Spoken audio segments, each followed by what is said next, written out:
Okay, so what experience do you have? Sir, I am working with BSNL telephone company. Whenever the line goes off, I ride the telephone khamba and make the line good.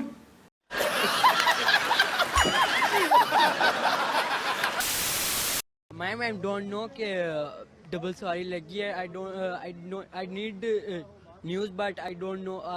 I see this news but I don't. अरे कहना क्या चाहते हो? Yes आती है but मैं बताना चाह रहा हूँ कि मैंने कल न्यूज़ नहीं देखी.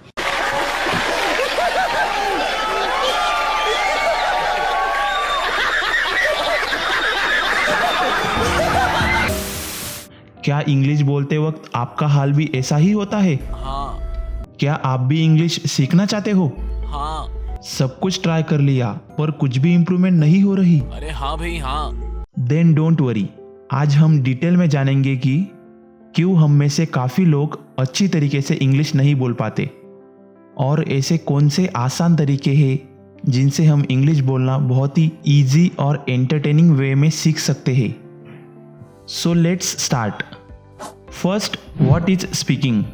स्पीकिंग मीन्स हम अपने वोकल कॉर्ड से कुछ साउंड्स प्रोड्यूस करते हैं और उन्हें हम अपने टंग, टीथ या फिर लिप्स की हेल्प से प्रॉपर वे में एक्सप्रेस करते हैं. और अगर इस पॉइंट तक आप खुद को कैपेबल मानते हैं तो फिर आप नॉट ओनली इंग्लिश, आप इस वर्ल्ड की कौन सी भी लैंग्वेज बोलना सीख सकते हैं विथ प्रॉपर टेक्निक्स, जो कि मैं आपको आगे बताऊंगा ही.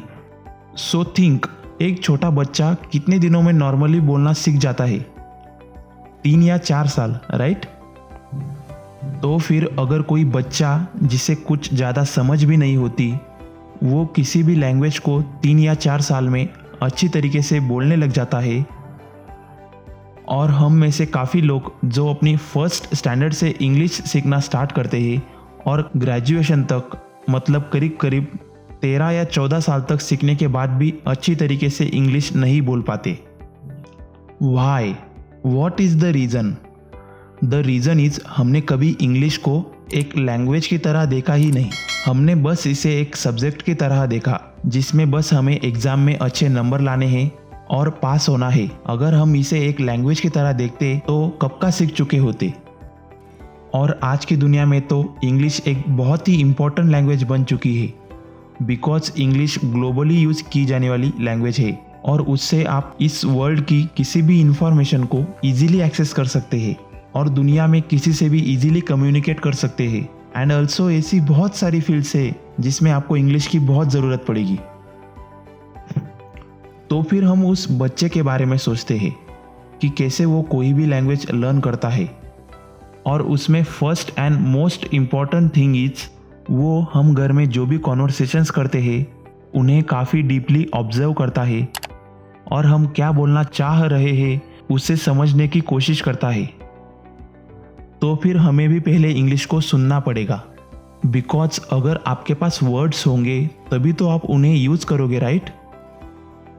सो now our second question is, हम कैसे डेली नए वर्ड्स को सुन या फिर डेली नए वर्ड्स के बारे में जान सकते हैं? तो फिर आप उसके लिए इंग्लिश न्यूज़ चैनल्स देख सकते हैं या फिर इंग्लिश बुक्स और न्यूज़पेपर्स रीड कर सकते हैं. बट अगर ये आपको बोरिंग लगता है तो फिर your best option is watch English web series और मूवीज़.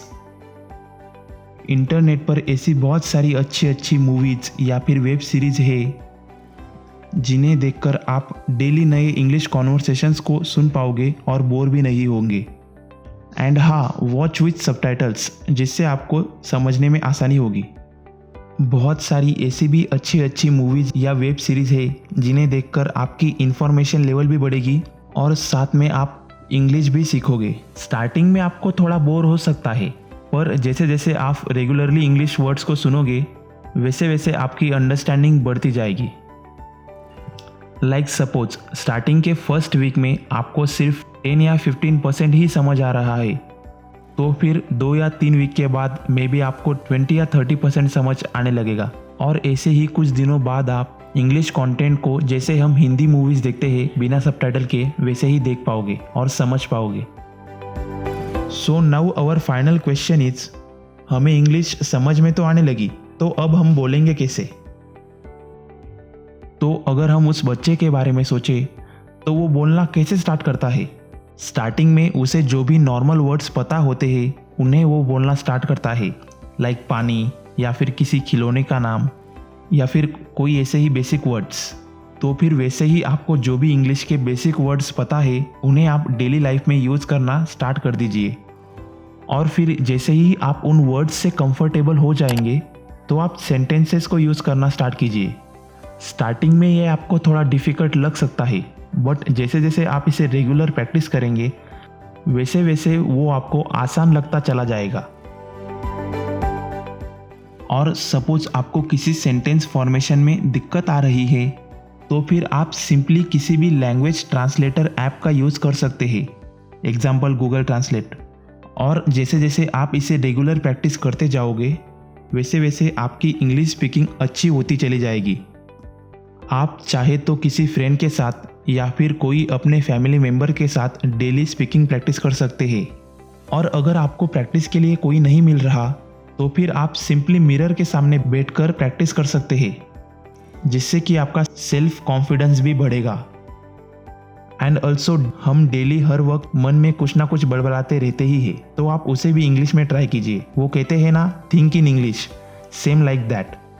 और जैसे ही आप किसी वर्ड को इंग्लिश में ट्रांसलेट नहीं कर पा रहे तो उसी वक्त उसे गूगल पे चेक कर ले। And just practice practice and practice. इस दुनिया में कोई भी वीडियो या फिर कोई भी बुक या फिर कोई भी टीचर आपको इंग्लिश नहीं सिखा पाएगा अगर आप खुद से प्रैक्टिस नहीं करते तो। That's why do practice consistently. Daily नए वर्ड्स को सीखिए, उनका प्रॉपर यूज समझिए और उन्हें प्रैक्टिस कीजिए।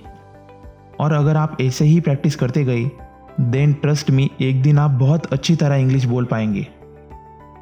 And I am not saying this is the only way to learn English. ऐसे बहुत सारे रास्ते हैं जिनसे कि आप इंग्लिश सीख सकते हैं, but one thing is common between them, और वो है प्रैक्टिस। आपको प्रैक्टिस करनी ही पड़ेगी। And this technique is personally work for me, इसलिए मैंने आपसे शेयर की। आई होप इससे आपको भी बहुत हेल्प होगी और आप इसका यूज़ करके अच्छे से इंग्लिश बोल पाएंगे। सो फ्रेंड्स, आशा करता हूँ कि ये वीडियो आपको बहुत ही हेल्पफुल साबित हुआ होगा। So thanks for watching. और इस वीडियो को उन लोगों से भी शेयर कीजिए, आपके फ्रेंड्स या फैमिली में, जिन्हें इसकी ज़रूरत है। And don't forget to subscribe our channel.